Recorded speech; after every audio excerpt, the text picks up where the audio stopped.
I was 11, and I was prayed upon by Father David Hawley in Worcester. And I don't mean prayed for, I mean prayed upon. Are any of you Catholic? I was raised Catholic. Now I go to my wife's Presbyterian church. I'm lapsed. I go to church with my grandmother sometimes. It's safe to say we were all raised Catholic, but now, not so much. Okay. Well, let me tell you. When you're a poor kid from a poor family, religion counts for a lot. And when a priest pays attention to you, it's a big deal. He asks you to collect the hymnals or take out the trash, you feel special. It's like God asking for help. And so maybe it's a little weird when he tells you a dirty joke, but now you got a secret together. So you go along. Then he shows you a porno mag. And you go along. And you go along. And you go along until one day he asks you to jerk him off or give him a blowjob. And so you go along with that too because you feel trapped because he has groomed you.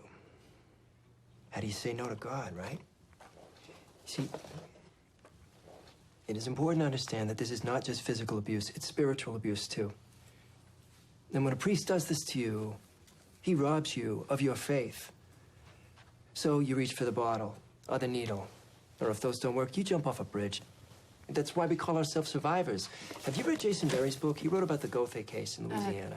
That's G. G-A-U-T-H-E. Here, and talk to Richard Sipe. He worked in one of the church's treatment centers. He's an ex-priest. Married a nun. Here. This is his testimony from the Cost case. Phil, what's a treatment center?